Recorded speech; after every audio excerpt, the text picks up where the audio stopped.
सर्वधर्मस्थापकत्वं सर्वधर्मस्वरूपकः आचार्याणां महाचार्यो रामकृष्णाय ते नमः.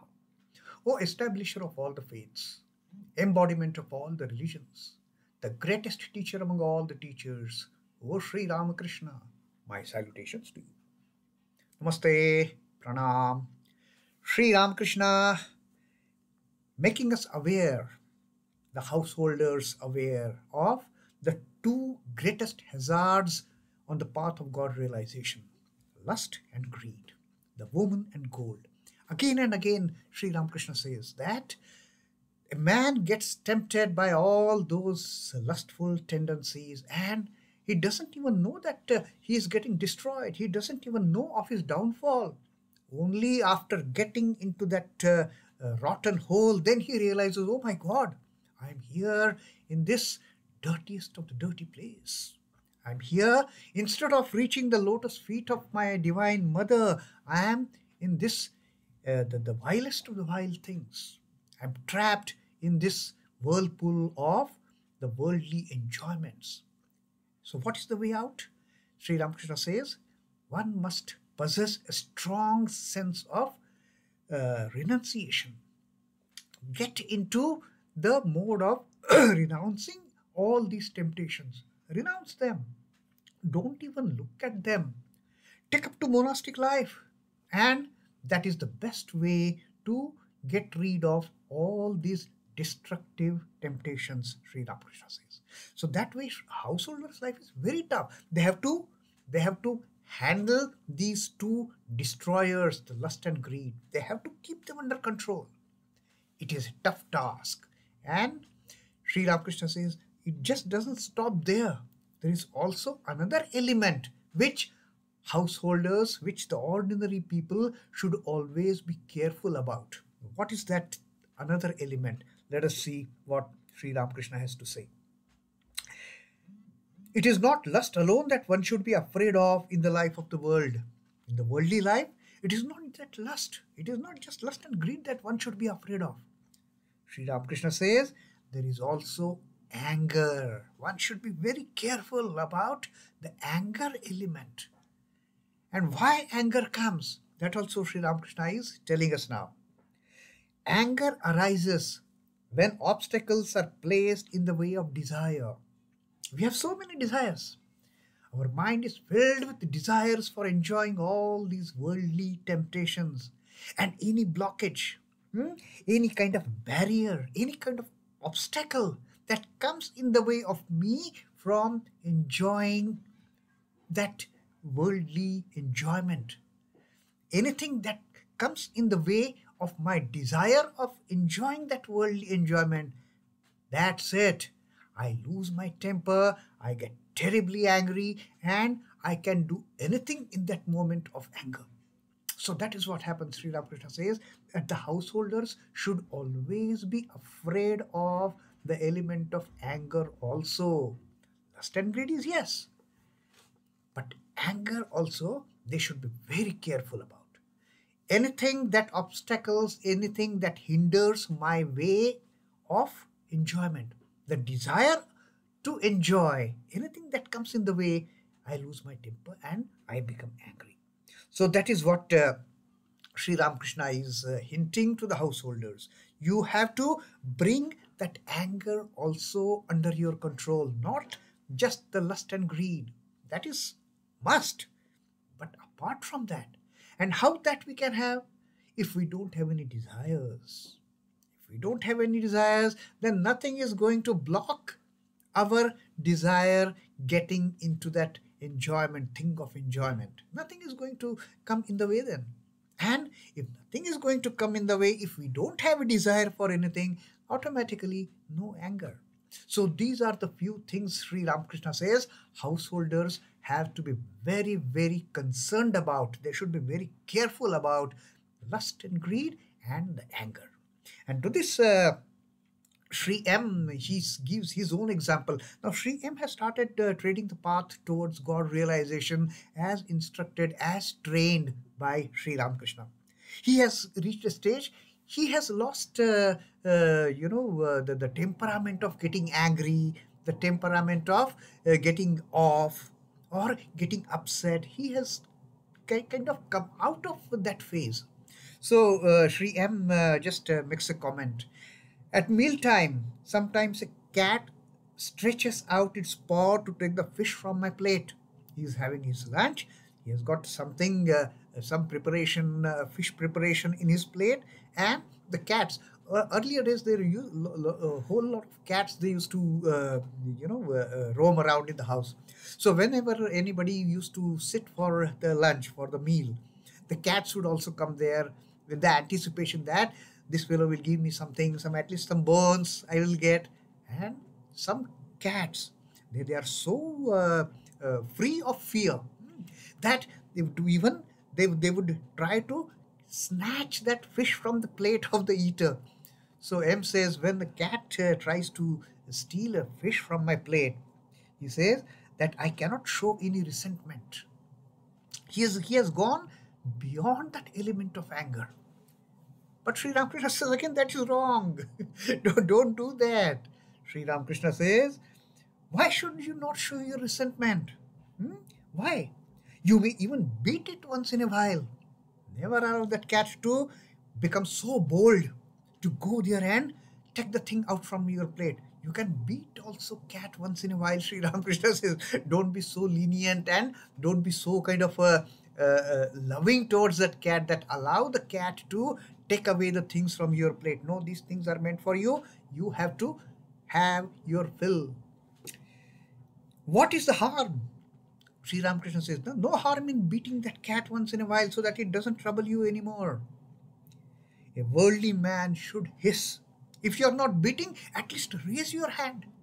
Raise your hand and shoo the cat. Make the cat known that cat cannot take things from my plate. You raise your hand, you raise your voice, but beat also once in a while. A worldly man should hiss, but he should not pour out his venom. Like that story of the snake. The sannyāsi had told his devotee, his disciple snake, hiss. You don't bite, you don't put your venom, you don't injure others, but you have every right to hiss. Scare away those children who come to beat you. You have to hiss. And that is what Sri Ramakrishna says. Householders, they have to hiss. They have to show their temperament once in a while. They have to show their anger once in a while. But just show it. Don't create any harm for others. Don't injure others. You can show your resentment. You can show you are not liking the things the people are doing with you. You have got every right to do that as a householder, Sri Ramakrishna says. He must not actually injure them, but he can tell them. He can show them his displeasure of the things they are doing to him. But he should make a show of anger to protect himself from enemies. That is the householder's duty. You have to protect yourself from the evildoers who are going to harm you, who are bent upon destroying you. You have to show your prowess, for that matter, to such the evil elements.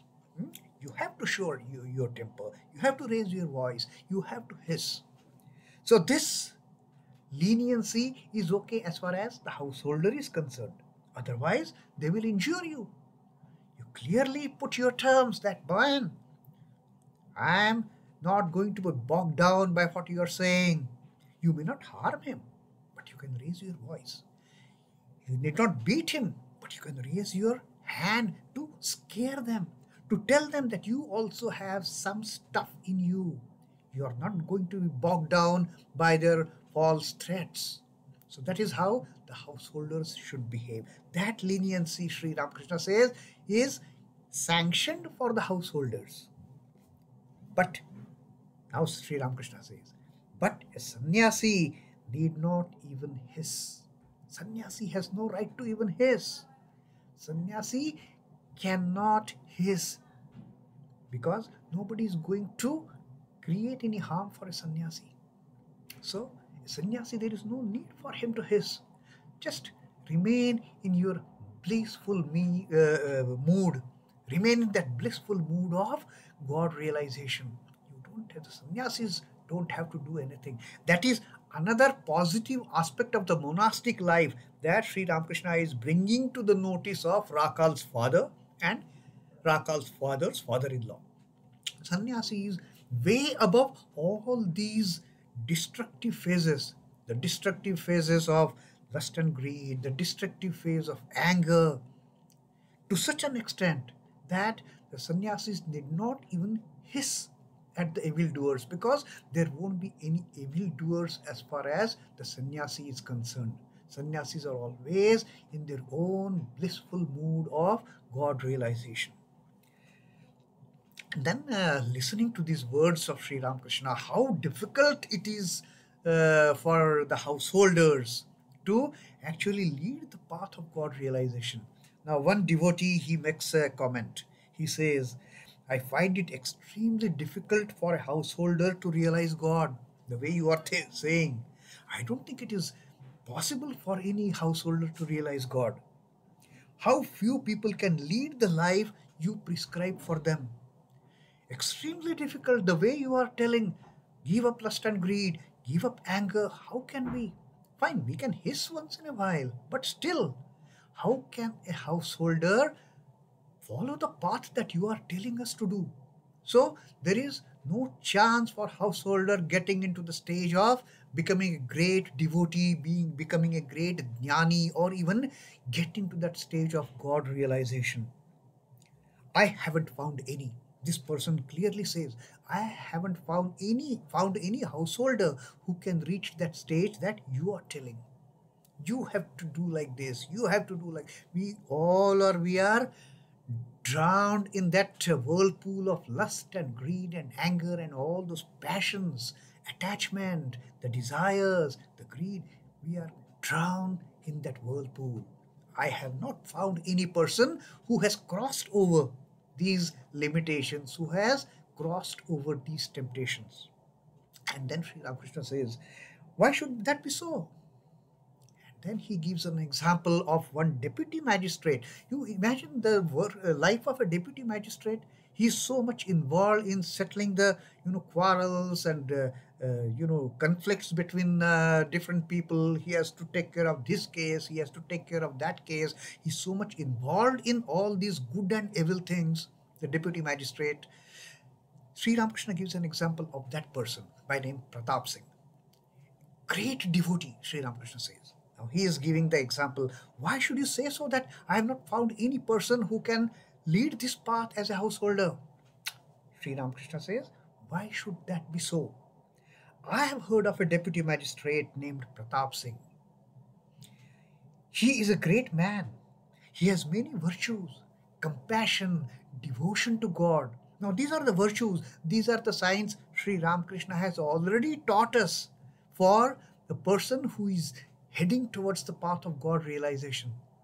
Discrimination, dispassion, compassion towards all the living beings, love for God. These are all the signs that Sri Ramakrishna has already taught us. And Sri Ramakrishna has found these signs in this deputy magistrate Pratap Singh. He is compassionate to the core, like Ishwar Chandra Vidyasagar. The Pratap Singh, the deputy magistrate, compassionate to the core and greatly devoted, highly devoted to God. He has got great devotion to God. He meditates on God. And Sri Ramakrishna says, he once even sent for me.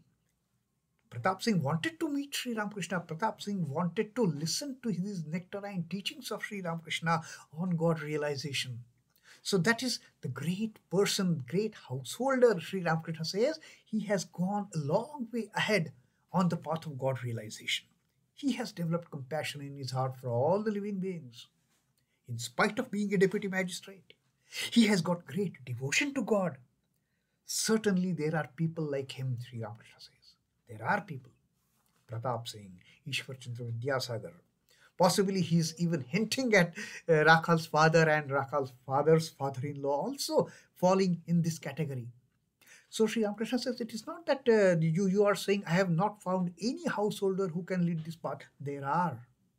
But it requires something on their part to reach that level. To reach that level of getting the signs of one who is advanced on the path of God realization.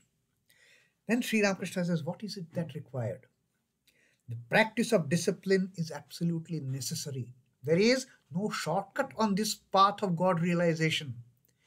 Practice discipline. Abhyasa, abhyasa, abhyasa. Do the sadhana, do the austerities, chant the name, sing the glories of the God. Get into the company of holy men, get into solitude, and follow this path of strict discipline. Sri Ramakrishna says, that is one way. If you are not able to follow that path of great discipline, the strict discipline, then there is also another way, Sri Ramakrishna says. But he doesn't have to work hard if he has real faith, faith in the word of Guru. If you have got a Guru, have complete faith in Guru's words. Have complete faith in what Guru has asked you to do on this path of towards God realization, and you will realize God. You don't have to put in any extra efforts on that, Sri Ramakrishna says. You don't have to put any strict discipline on that. Oh, do the chanting these many times. Whatever your Guru has told. Have complete faith. Take total surrender at the feet of the Guru, and believing the words, Guru's words, having complete faith in the Guru's words, follow the path that Guru has chosen you, and you will reach your destination, Sri Ramakrishna says. And then regarding faith, regarding that the confidence, Sri Ramakrishna tells a story of sage Vyasa. Sri Ramakrishna is not telling the story.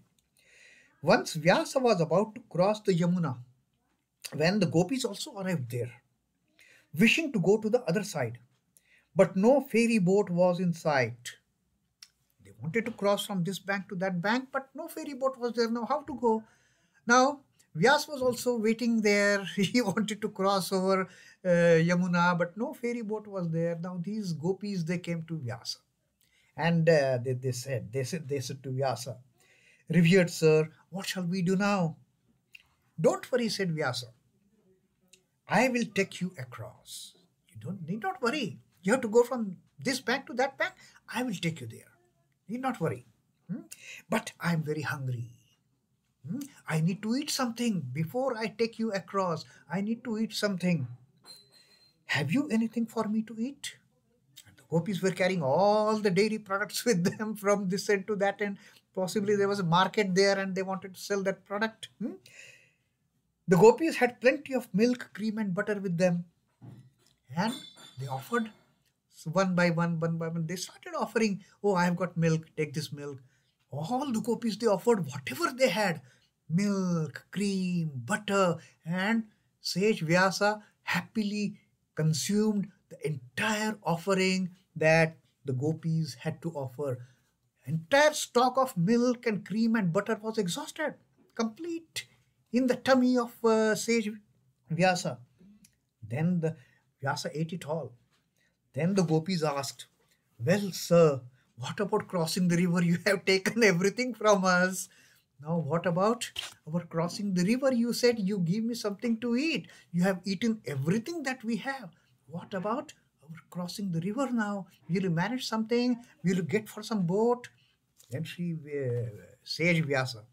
Vyasa stood on the bank of the Yamuna and said, "O Yamuna, if I have not eaten anything today, then may your waters part so that we may all walk to the other side." That was Ved Vyasa's request to Mother Yamuna. "If I have not eaten anything, please part your waters and make a way for us so that we can cross over." No sooner did the sage utter these words, waters of Yamuna parted, and there was a passage created by Mother Yamuna for Vyasa and the gopis to cross over. The gopis were speechless with wonder. "He ate so much just now," they said to themselves. And still he says, "If I have not eaten anything, if I have not eaten anything, please part the ways." We have seen with our own eyes, he has completely emptied our containers of milk and cream and butter, and he says, "If I have not eaten anything, please part the way. And Mother Yamuna, she has parted the way and made the way for us to walk over. How strange! In front of us, he has completed everything. He has emptied all our containers. And still he says, if I have not eaten anything. Now, why it happened, Sri Ramakrishna says. Vyasa had firm conviction that it was not himself, but the Narayana residing in his heart who had eaten everything. Vyasa was beyond the body consciousness. Vyasa was all the time only conscious of the Narayana who is dwelling in his heart. It was the Narayana who ate all that butter. It was Narayana who ate all that cream. It was Narayana who drank all that milk. Vyasa didn't drink anything, and Mother Yamuna had to oblige to these words of Vyasa that if I have not eaten anything, that was the faith of Veda Vyasa, that it was Narayana who is dwelling in me, has eaten everything, has drank all the milk, not me. And then that is how Sri Ramakrishna says, have firm faith in the Guru's word. And that faith in Guru's words will take you away, will make you cross the Yamuna by parting the waters, will make the destiny, part that waters of the temptations and make a way for you to reach the stage of God realization. Om Namah Shri Bhagavate Ramakrishnaya. Sri Ramakrishna Arpanamastu. Jai Thakur, Jai Ma, Jai Swami.